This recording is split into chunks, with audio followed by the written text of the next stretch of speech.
Hi, everyone. Thank you so much for joining us today. I hope you're staying safe and well wherever you are in the world. I'm Emily Miller. I'm the marketing manager for LE Miami, and I'm here to welcome you to a very special episode of LE Digital, brought to you in partnership with Stylus. Stylus is a trends intelligence business that specializes in delivering creative commercial insights for brands and agencies across 20 consumer industries, including travel and hospitality. Joining us from the Stylus team today, we've got Director of Consumer Lifestyle, Mandy Saven, and Advisory Strategist, Claire Murray. Mandy sits within the trends team behind stylus.com, and she oversees its consumer lifestyle insights from F&B to tech and travel and hospitality.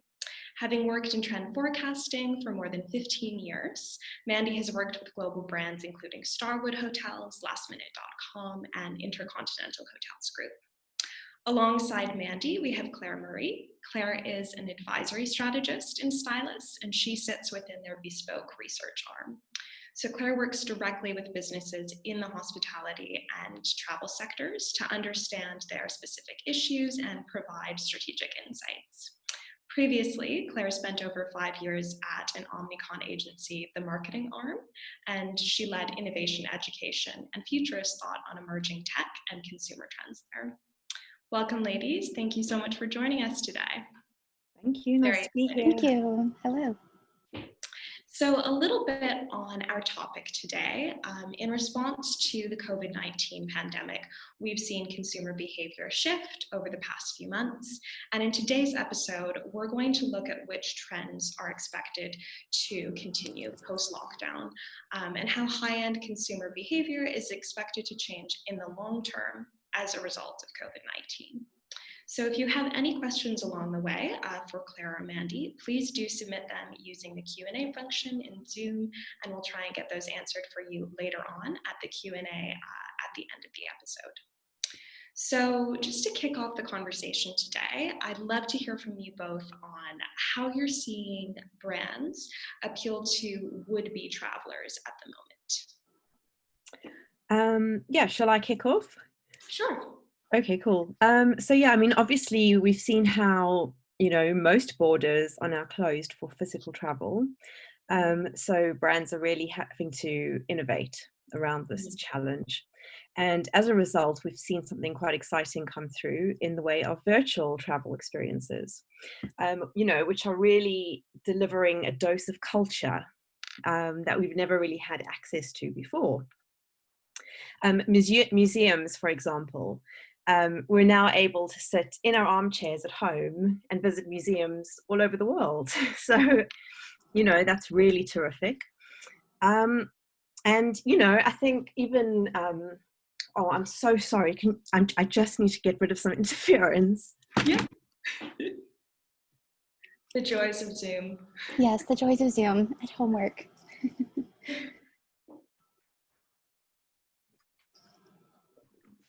I'm so sorry. No worries. That's what happens when you have kids at home. Yeah.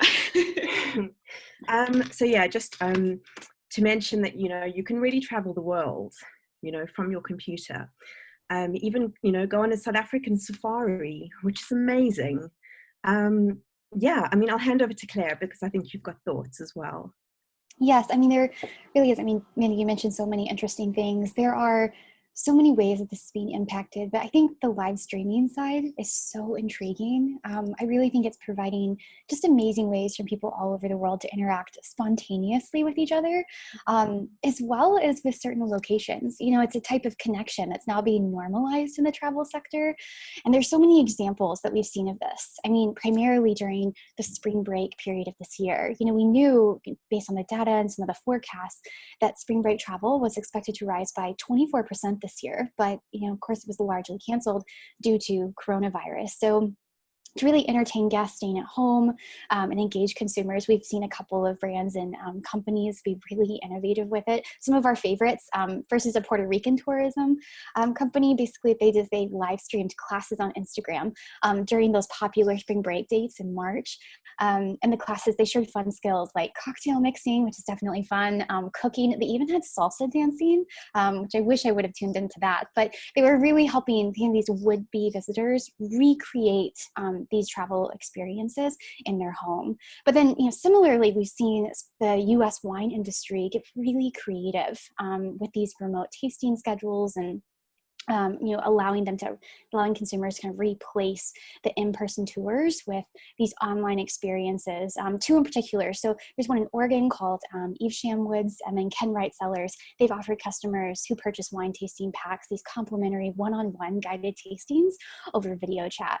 Out of curiosity and a love for wine, of course, I actually did a virtual tasting about a month ago, and it was one of the best experiences I've had in 2020 during lockdown so far. Something that was so fascinating to me was at the end of the tasting, as everyone of course had enjoyed their wine and had a great experience, there were so many questions that filled the chat saying, are these going to be accessible after lockdown is lifted? And the company quickly answered yes, which I think is such a fascinating thing to really lean into, because these live streamed experiences are really clever because they're designed to outlive lockdown. As we've seen, work and financial constraints, all of these things mean that people will need to limit how much they travel in the future. So these digital events, in a way, they can not only satisfy wanderlust, but they can also supplement these real life adventures, which I really love. I think you've got a really good point there, Claire. And, as wonderful as it is to have these virtual adventures, I don't think that's actually going to stop anyone from physically traveling when we're able to. So if you were faced with a choice, do I go on this proper real world physical adventure, or do I sit on my screen at home? Of course, you're going to choose the physical one. So I think the key is that going forward, the two elements are going to really complement each other side by side. And that's the way that travel brands and hospitality providers really need to look at this opportunity. So, for example, you could entice your guest to do a virtual digital tour before coming on the actual real one or the holiday. And, even incentivize them. So why not give them a discount when it comes to the physical side of things? Send them a bottle of wine for their participation. So, really make it worth their while for engaging themselves and investing themselves in the experience beforehand. And I think, the idea will be to sort of stimulate the imagination before you even come to the point of packing your bag for a physical trip. Especially at that point too, when someone is anticipating a trip and is so exciting, they're probably a much more captive consumer in that period leading up to the trip. So really making them into, a brand advocate for you during that time. Definitely. Yeah. I mean, this has actually been a focus of a lot of our research recently because, we've really had to think laterally about how travel brands can innovate at this time within the constraints that they have. And, happily, they really can. There is so much that can be done here if they monetize the full travel life cycle. And, when we were kind of studying this whole, the narrative of the life cycle, we found that there were elements at the beginning and at the end which could really be maximized more than perhaps they have been. So, for example, there's a company called Holiday in a Box. And when you sign up to a physical journey, you actually receive a holiday in a box before your journey. So now I guess there'll be a little bit of a delay between receiving your box and actually, going on the journey. But the idea is to stoke imaginations and stoke excitement and to get you really involved. So they send you things like, maybe some sweets or chocolates from the location where you're going, and instructions on how to cook something, give you a basic language lesson, and then usually a virtual tour as well. So by the time you actually go on the physical trip, you are so excited and you're so invested in the experience that you actually enjoy the trip more than you would have done otherwise. Also, there's an app called Bimble. I'm not sure if any of you have downloaded it. So it's based in the UK. And it helps you actually create a virtual journey to record memories and collate your itineraries and get inspiration from other users. And I think this will be a key element as well in stoking excitement, is involving a community, because that's where you can, really learn the most. And then finally, when we were kind of looking at post-trip and looking at companies that are doing interesting things, we found an agency in Yorkshire called Travel Experience, and they send you candles after your trip that evoke the ambience of wherever you've gone. So say you've had a honeymoon in Paris, you might get a candle that smells like Paris, or croissants, I don't know. But the idea is to kind of viscerally and sensorially trigger you back to that time, which I think is just a brilliant opportunity. There's that reminds me, there's a hotel where every time we're in Miami, I go and I get the candle that smells like their hotel lobby because I'm obsessed. And I'm like, I need to bring this home with me. There you go. So it really is an emotional trigger, it's really like the feel good factor, I think. Yeah. Awesome. So we've touched on this in previous episodes, but I'd love to hear from you both as trend forecasters on it. How do you think COVID-19 is going to change consumer expectations when it comes to the overall travel experience? It's such a big question. There's so many things to cover. I think first and foremost, it's so important that we have to recognize that travelers won't want to be in contact with other travelers who are unwell. There's that basic safety need. So even a sign of a cough or a cold will be really unacceptable. And you'll need to rethink, your plans if you're showing any of these types of respiratory-like symptoms. So really there's this new health mindfulness and new kind of health anxious culture, and really think that could have an impact on travel insurance policies, which is quite interesting. So they might need in the future to cater towards new kinds of illness and also be prepared for last minute changes. But beyond the actual health and being physically ready to travel, I think there's this idea of wanting to do more with less. I think where the expectations are going is to change that if people are traveling less, they're going to really want more from what they do. So we're talking, more exciting experiences and even more customized offerings. Travel will become, I feel like, a bigger ticket item, and travelers will want to maximize their now less frequent travel opportunities. So this, of course, could influence the acceleration of services that enhance and support travelers, not only from a functional perspective and point of view, but also from an emotional standpoint as well. Some time ago, we saw a trend of professional photographers, accompanying travelers during certain portions of their trip, really capturing these beautiful and memorable moments along the way. And one of my favorite examples of that from the past couple of years is how the Conrad Hilton property in the Maldives offered guests an Instagram butler, which I think we all can kind of laugh at the name of that. This is actually real, this exists, but it's a person and a service that they have. It's this person that understands not only the best spots around the resort, but what type of day is most beautiful and certain lighting and angles that would be really great for Instagram. And this service, is something that consumers and travelers, as they come to this resort, they can buy. So it'll be interesting to see, that type of service really as a preview of what types of offerings could be highly attractive in a post-pandemic travel culture. Definitely. I think that's so funny, an Instagram butler. I think we all need that. But I agree. I think every one of us needs that for the angles, at least. Yeah. How do you train to be an Instagram butler? That's what I'd like to know. Just picking up on some of Claire's points, I completely agree. I think travel is going to be a bigger ticket item, and it's going to be more special and more coveted. And, so it should be, let's bring that kind of thrill and excitement back, when it comes to our trips. And, I think this sort of delay that we have now will really ignite that. We've been doing a lot of research around the motivations of travelers, future travelers, how things are sort of, changing and shaping out as the pandemic continues. And what's come out of the research, which is really interesting, is that travelers will probably start linking key stages of their life key milestones and celebrations more and more to their travel, and using that as justification for actually taking these trips, which will probably be more expensive and a bit more tricky to navigate, and they will have risk factors. There's talk of kind of borders opening and closing for many, many, many months to come. So you are sort of taking a risk when you're planning such a big ticket item, and then you're keeping yourself safe and your family safe as well. So those are big considerations, which are obviously going to impact the future traveler. But, I think we'll see some more sort of fun and nurturing ideas.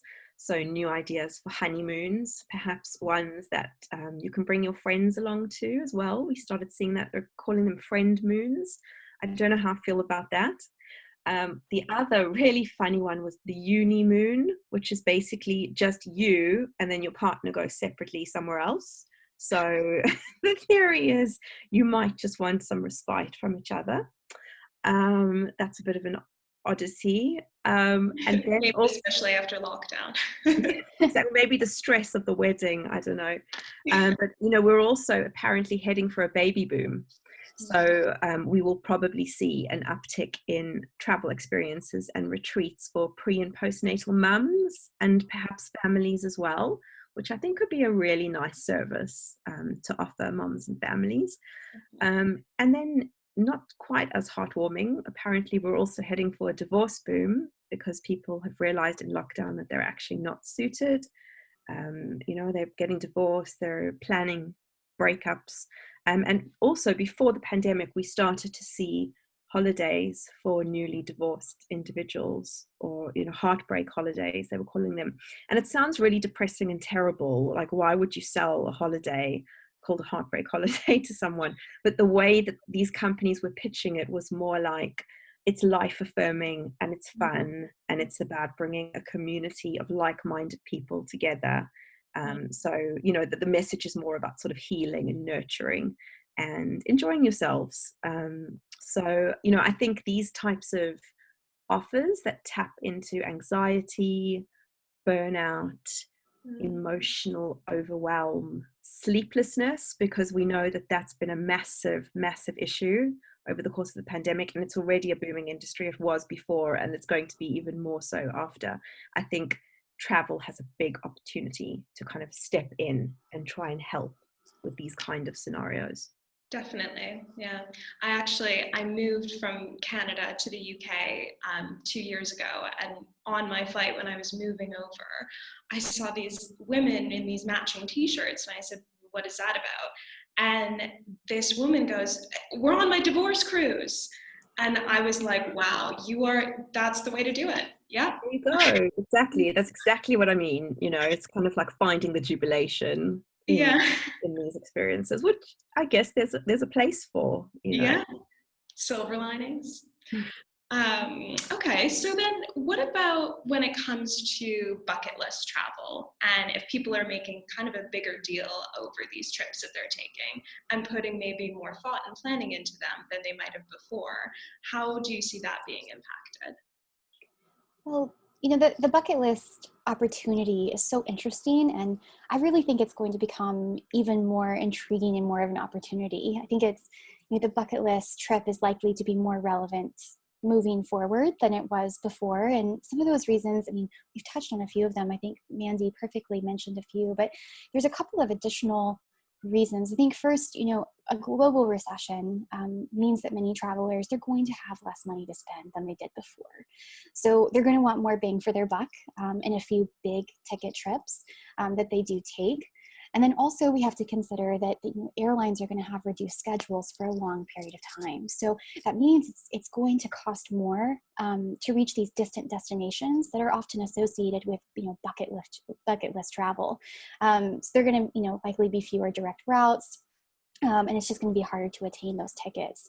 But then, finally, there's the point of spending an extended period of time at home means that travelers, myself included, we have more time to think about, where we want to go and where will I stay, and just really that process of meticulously researching and planning and leaning into the joy and enthusiasm of choosing everything to, your direct wishes. And so I think the major shift in bucket list travel is that, it won't be so accessible. You won't be able to see people, going to places like Iceland, Bali, Barcelona, the Amalfi Coast, all in 1 year. All of that is going to take much longer, which means that the process of bucket list travel will just be more meticulous and more involved, and much more personalized to users' taste, which I think in some ways is really exciting. I think also, these kind of developments could probably emphasize the role of the more traditional travel agent, because we want guidance now, and we want a human face, and we want personal service, and the system feels quite difficult to navigate. The minute you've got to find a refund for a flight or change your flight, and you're doing something that's not a tick box exercise, it becomes really tedious and really difficult. And I think there's really going to become a role for more personalized service. And in the more premium end, this obviously leads us towards a more concierge style of service, where your luxury travel will be very curated, and you'll come to really expect that level of nurture.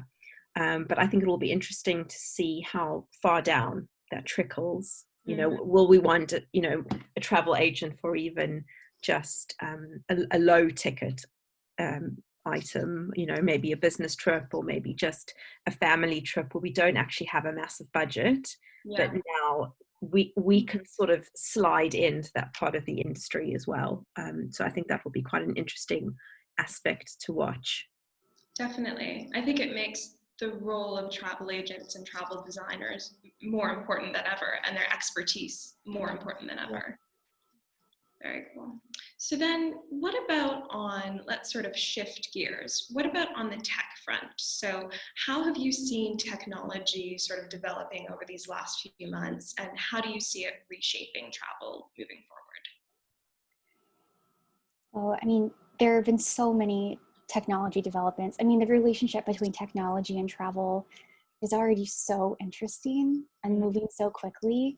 But the pandemic has added so many layers to that. And I think, when consumers, if they look to technology, they're going to use technology to help them ensure safety as they travel.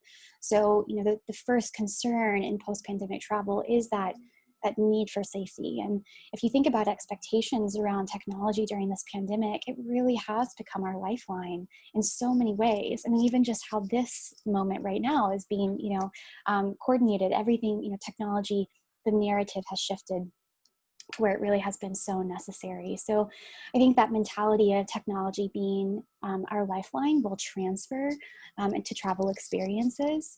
I think there's an opportunity for travel companies and hospitality brands, though, to offer tutorials on how to, everything from, canceling, rebooking, and even planning in this new era, because there are all these other things to consider, and potential road bumps that you may encounter while you travel. So this type of technology service, will be useful for cautious post-pandemic travelers who, might be nervous or want to, cancel at the last minute, or something does change. Perhaps a border lockdown goes into effect at last minute. So this, technology is an extension of usefulness to travelers by providing key information about, not only when to visit locations, for low season crowds, or just the safest time to travels will be so useful. And every location is at a different phase in the pandemic, and because of that, it's very difficult to navigate what's available, what's open, is it safe to travel. So I think just services that share information and help navigate consumers through the travel landscape now will be really useful, because it is so overwhelming.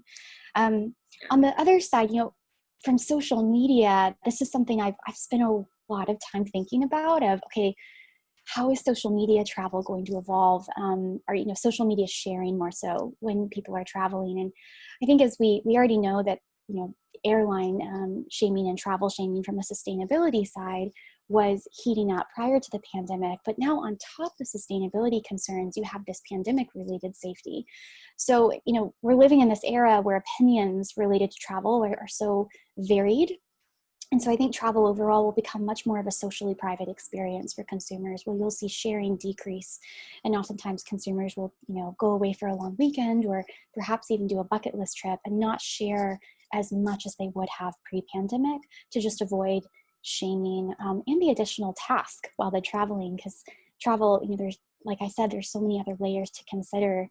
It's hard to be mindful of all those things on top of taking, a lot of Instagram stories for your followers. Definitely. Very interesting.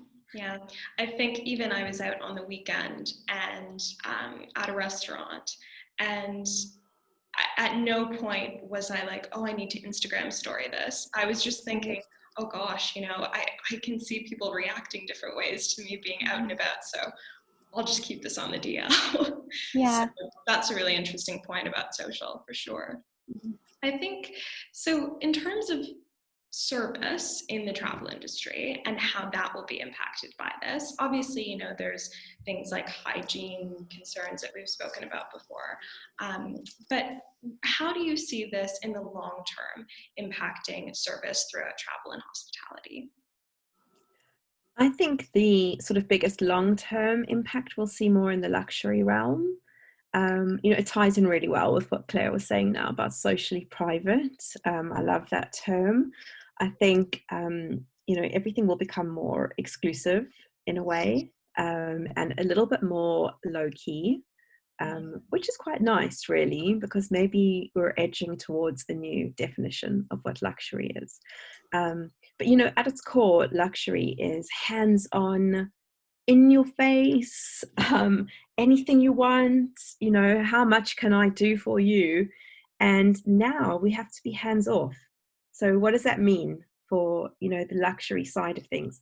And I think that operators will have to think really carefully about how they're going to provide that level of nurture and polite, you know, ability to satisfy your every whim, but do it at a distance and at a respectful distance, and not make the guest feel compromised in any way in terms of their privacy or their health or their hygiene. And I think this is going to be a little bit of a challenge, but I think it can be done. I think consumers will also start to scrutinize every element of a travel and hospitality experience. As we've sort of been alluding to in the conversation, eco-sensibilities will become ever more important. We've all become more aware of the fragility of the planet and, the environment around us. And I think in the future, any luxury offer is going to have to acknowledge that and work with that. And I think that eco will be luxury and luxury will be eco, and you will no longer really be able to separate the two. And I think brands will be held ever more accountable. And, this is so much more than just the products that a brand decides to put in their bathroom. So is your shampoo in a recyclable bottle? It's not, we've moved on from that. Yeah. Consumers are very savvy to greenwashing now. I think that initiatives need to be really baked in, and the intention and the integrity needs to be there. We've actually just done a body of research on detoxifying the hotel, and it really deals with this issue. So don't sort of do initiatives that are easy to do and make you look good without actually looking at the holistic picture. So we're finding that hospitality needs to be more balanced than ever. It needs to be an exchange between the operator and the environment that they find themselves in. How much are you giving back to the environment? How much have you acknowledged the local and the social culture around you? What is your contribution? And if you have no contribution, that's a real problem. So, operators will have to have a contribution. They will have to look to regeneration, not just sustainability. I think we've moved past that. Really, be a bit more active and a bit more proactive when it comes to this. And I find, I think it'll be really exciting when we can get this more sort of balanced exchange going. Definitely. Yeah, very cool. So in terms of the high-end travel consumer and that end user, what do all of these long-term trends mean for them and their behavior moving forward? Well, the luxury space, there's a lot going on, and I mean, Mandy spoke to a couple of the things, but I think one thing that should definitely be a part of the conversation is just the reality that luxury travelers, they're going to be less influenced by these post-pandemic economic downturns. But what will change, you know, they still will have money to travel, but what will change is how they go about their transport and then where they choose to travel, so the specific locations. We've already seen an uptick and an increase in private charters and less crowded ways of transportation. And I really think we're just at the genesis of that. I think that's going to really increase with time. And it's, I think, watching the first class customer, the one that typically chooses to fly first class and they're willing to spend a little bit more, that'll be an interesting demographic or group of people, a cohort to watch in coming years of, you know, in what ways will they either continue to spend with airlines or will they move to more of a private and use that bigger spend somewhere else? We've been looking at the past couple of years, this idea of a return to rail travel, which is so exciting for a variety of different reasons. But you know, we were following this pre-pandemic, and it'll be interesting to see how trains are able to be, you know, how they could reimagine their spaces to be more private or socially distant within the varying cars, not only allowing, you know, physical safety, but also a sustainable way for luxury consumers to reach their destination. I think what I'm most excited about as someone, you know, who loves interesting and remote locations, I think just the reality that consumers are going, especially luxury consumers, are going to want more control over their environments, and they're going to want to be safer within you know, where they travel. So I think we can expect to see an increased interest in these hyper remote locations and potentially, you know, all-inclusive resorts that really have this controlled hand on their not only sanitation, but, you know, what is coming in and what's going out of the resort. So, you know, and speaking of remote travel, a trend that's been accelerated by the pandemic, you know, will be camping and an interest in national parks. So, you know, not only, you know, the luxury consumer being interested in all-inclusive resorts and really remote locations, but then you also have this more accessible option of, you know, camping a couple of hours away from your home. And so I think there will be some really interesting remote opportunities for the future as this pivots. Just to chip in with another really great example of rail, because I love this kind of offshoot the conversation's taking. So yeah, I mean, agree totally with Claire. We've seen a lot more interest in rail and a little bit of a renaissance in rail travel start to emerge in Europe. Now, obviously, the pandemic has slowed everything down and scuppered a lot of plans, but, you know, we saw some really big commissions happening. And, you know, kind of rail companies being reinvigorated for the first time in a really long time, because interest has risen amongst consumers and they're rediscovering the romance, you know, of taking a rail trip. And I think that's really exciting. And I think, you know, from a practical point of view, it might feel a bit easier to take the train than being in an airport, which feels more vast and uncontrolled, and then be, you know, on an airplane as well. So I think, you know, practicality may drive this or accelerate this trend further. But there's a really fabulous concept that's being developed by a company in San Francisco called SB Architects. And they're basically devising a train. So you each have your own sleeper compartment. And the idea is that you go along the most scenic, picturesque route ever. And when you stop, like say in the middle of a forest or a really like deserted area, and then the roof literally lifts up. So you have like a deck, and then there's a hot tub that that pops up from the ground. So your room, your carriage basically becomes this wonderful outdoors luxury relaxation zone. So, you know, it cuts out the need to find a hotel, because that's where you would sleep. And you'd obviously close the roof when you wanted to go to sleep, or you wanted a bit more privacy. But I thought that is just a stunning concept. Like if you could tour the most beautiful places of the United States, which is where they want to implement this concept, really amazing. So hopefully they'll do it, and hopefully one day I can go. I just So think cool. it's fab, right? Yeah, I would love to do that. So let's see if Yeah. that becomes a reality. Yes, I'd like to volunteer us for some field research on that one. We'll have to go see that firsthand. Yes, absolutely. I think it's so interesting. And, from a partnerships angle, speaking of rail, brands might want to think about how they can play into this opportunity. Well, some brands, choose to partner with train companies instead of airlines. And there's a whole ecosystem of products and services that can be built around these new offers.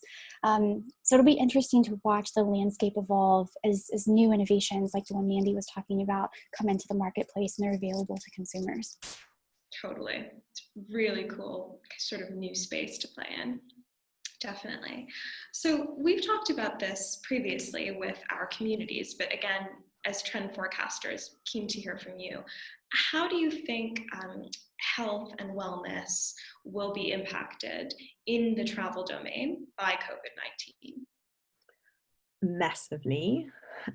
We know that health and wellness is booming. It was booming pre-pandemic, and this has only been amplified. I mean, you could now say that health and wellness will integrate pretty much everything that we will do and all of our behaviors from now on, whether we're choosing to remain healthy or we're deciding to momentarily break out, and do something that feels a bit more indulgent or a bit more risky. But that is going to be an umbrella concern for us for a really long time. And this is obviously going to inform the future of travel and hospitality. I think we will see a renewed importance on the retreat. And it brings me back to the same idea of, all of these mental health issues that have been exacerbated by the pandemic: anxiety, sleeplessness, burnout. These issues are going to be worse than ever. So I think the more, hospitality can step in and play a sort of supportive and mentoring and helpful role, the better. Obviously, there's going to be a cost implication because not every consumer is going to be able to perhaps afford the level of care that they might crave or they might want. But, it would be really nice to see this trickle through to some more mainstream offers as well. And then I think as a sort of outcome of us having more time at home and perhaps exercising more, I know, in the UK, all of my friends and family have become walkers, runners, cyclists. Everyone's out and about, being much more physical and incorporating more movement into their lives. And this ties in really nicely with a trend we were seeing before the pandemic, which was around fitness brands starting to take a seat in the travel space as well. So brands like Equinox in the States and Summerton also in the States. So the idea is that you become a member, so you're part of their whole membership program, and you train with them, and they will make sure that your training regimen is brilliant and you're training with the right people. And then they also take you on holiday with the people who you should be going with because they're a like-minded community, and you have access to amazing runners and climbers and swimmers. And this is obviously for a very active audience, but it's a strong audience as well. We've done a lot of research into this sort of side, but I think this is an interesting area to look at for travel, about how membership clubs are starting to play in the space as well. Definitely. It's so interesting. All of that, the wellness opportunity is so vast. And I think there's, kind of picking up on the point of personalization. I think we're going to see more intuitive and bespoke programming that caters to different groups, such as specifically to men or children, or even the elderly. And we've actually spent a lot of time researching these new offers, and they seem really to be the way forward. Although travel has really suffered during the pandemic, wellness is booming, and really is the future of this. And so the opportunities here are really endless. But on the note of personalization, we're seeing a lot of lab-led personalization in the wellness space, which is so fascinating. I'm sorry, what? How would you describe that? What is that? The lab-led personalization. So this would be really using scientific testing to prescribe, an increased individualized quantifiable program. So everything from using individual travelers' chronotypes to microbiomes, really tapping into these unique elements of who they are, even, genetic testing, things like that, to then infuse a wellness travel experience. There's a couple of examples. There's so many, but I think my favorites, one of them is in Greece. It's called the Euphoria Retreat. And what they do is they analyze the gas levels of glutathione. I believe that's how I say it. Not a scientist, trend forecaster, but it's a key biomarker of metabolic health, which is something that consumers in the wellness space are becoming increasingly interested in.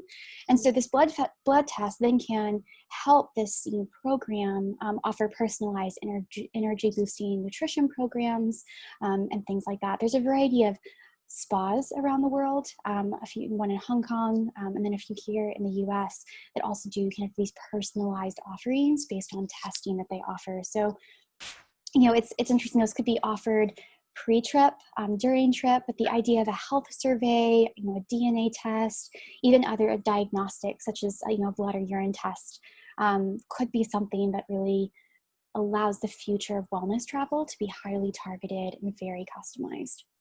That's very cool. I've even heard of, once you've done one of those tests where you find out, what your heritage is, what your lineage is, then going and visiting the parts of the world that you realize your family is from. And that's a really cool kind of segment of travel to kind of emerge as a trend, I think. Yeah, absolutely. I think Airbnb did that with 23andMe. And it was really, really beautiful campaign to connect people with pieces of their heritage. So yeah, really cool. Definitely. Very cool. Okay, well, now it is time for us to move on to a live Q&A. So I'll just check and see what we've got in terms of questions. So here we've got one. Do you think newfound ethics and values will change the way people want to travel?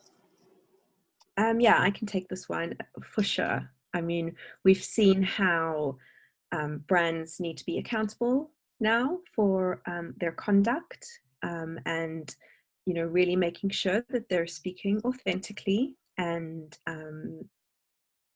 targeting a whole variety of demographics and different consumers, because I think the days of sort of targeting one group, and we've seen this a lot in the wellness industry where it's the same target audience that gets spoken to time and time again, and now consumers are really starting to say, hey, hang on, this is really not working. We need to decolonize the whole conversation here. And I think there is a lot of space in travel that really needs to kind of come over to this way of thinking. We're going to actually be doing quite a lot of research into this topic at Stylus now, because I think the most exciting things are actually in front of us, and we're going to see a lot of travel brands really making an effort to reach diverse audiences and introduce them and expose them to activities that they wouldn't necessarily have been marketed to before. Especially when it comes to nature and the outdoors. I think we've always we've looked a lot at kind of like climbing travel and hiking and the idea of forest bathing. There's all these sort of outdoor nature pursuits, but it feels like it's always pitched towards the same sort of like middle class audience often. And I think it'll be really exciting to see how this becomes more textured and more multi-layered. Definitely. I mean, I'm on holiday next week, and I'm taking a type of holiday that I never have. I'm just going to the woods for a week and shutting off and digital detoxing. And I don't think I would have chosen to do that before the pandemic necessarily. I might have gone to, Barcelona for a weekend and then to Amsterdam, but now I'm just ready to forest bathe. So yeah, I mean, that's that's very trendy at the moment. Kind of our newfound love affair with nature, and our respect for nature, I think, is really coming through in travel already, and it's being sort of amplified by the fact that we can take staycations now more than long haul vacations. So the automatic thing to do is to find the most beautiful countryside, mountains, water, beach that's close to you and start exploring that. So that's a really exciting opportunity. Definitely. I've got a question here. What about travel with children? Any trends that are specific to that you expect to sort of see evolve over the next few months and years as in response to COVID? Yeah, I can take a start at that, and Mandy, pipe in if you have any good ideas. But I think, already traveling with children, such an accomplishment. There's a lot of other things to consider.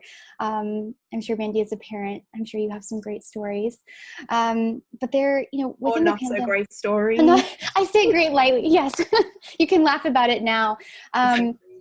It's already, the added pressures of airline travel or some of those things where you just have to have a lot of gear with your children. Depending on ages, I think people will be just looking for really accessible opportunities or places where they won't need to consider all the different safety layers with the pandemic.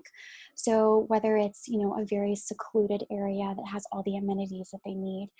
We've seen some interesting research kind of forecasting the idea of the road trip, like this renaissance of a road trip, especially here in the United States. And I think, even renting, urban consumers with children renting larger vehicles and kind of having this private experience with their children in the car. I think that the challenges of traveling with children are still there. If anything, there are just more considerations, which will probably mean that parents are going to be choosing easier options. So they're not going to be moving locations as much. The transport time will be shorter to the destination. And then the destination will just be more enclosed and safe. But Mandy, what do you think? Yeah, agree. I think that the hygiene, health and safety factor will be huge. I think when they do more long haul trips, they'll look for a greater level of cushioning and support from their travel agent or their travel operator. I think that the emphasis will be on reducing screen time when you're out in these real physical world adventures. So you really want to know that your kids are going to come back from the holiday being enriched versions of themselves. So I think we'll continue to see an emphasis on really hands-on activities, doing crafts, engaging with local culture, actually, helping to give them some life experience and become a more whole person as a result of going on this wonderful holiday with their parents, which really feels like such a privilege now, to be able to take a family holiday with your kids. We've also seen how a lot of parents have been steering away from the kids club concept, although there is a lot of value still in that. And, there's a time and place for everything. But before the pandemic, we were seeing how a lot of operators were providing activities that could work for parents and kids together, because actually in our busy lives, a lot of parents feel that they actually don't spend enough time with their kids. So instead of sectioning ourselves off on the holiday by demographic, you go to the kids club and we'll sunbathe by the pool. The emphasis has been more on actually doing enriching activities together. And then because our families are much more fragmented these days and less linear, and we're, sort of in clusters of families. So, it might be mom and aunt taking kids away, or it might be the grandparents, or it might be the nanny or au pair with another nanny and au pair taking some kids with it. We've got all these different families and fractured families, and that makes for a much more exciting space. And I think that the travel offers that we've seen come through feel more fluid and more adaptive to those types of families who, want a personalized experience that isn't so linear and divided into this is what the kid does and this is what the other does, because it doesn't really feel like that's the way that the majority want to go anymore. Really catering to the modern family. Exactly. yeah, it's much more fluid and it's much more open to interpretation. So, and this will impact everything from even the time you take your meals to the types of, room service you might get, and the ways of keeping kids and teens engaged. It's a whole different landscape now, but that's a whole different conversation. Well, unfortunately, it is time for us to sign off. I feel like I could stay on here forever and chat with you. This has been so interesting. But thank you, Mandy and Claire, for joining us today and sharing your research and your insights with us. It's been really interesting, and I think we all have some food for thought now. Thank you to all of you for joining us for the LE Miami community. We will be taking a little summer vacation from our LE digital content for the month of August, but we will be back here on Zoom in September. So we will see you then. In the meantime, if you have any questions for the LE Miami team, we're here for you. Please do reach out to us and we'll be in touch. And just a note that we will be publishing a recording of this episode on our LE Digital Hub, along with a little PDF that has the top takeaways from the episode. So you can share that with your friends and colleagues as well. So thank you so much to everyone. Thank you again, Claire and Mandy, and have a wonderful rest of your day. Cool. Thanks for having us. It was fun. Thank you.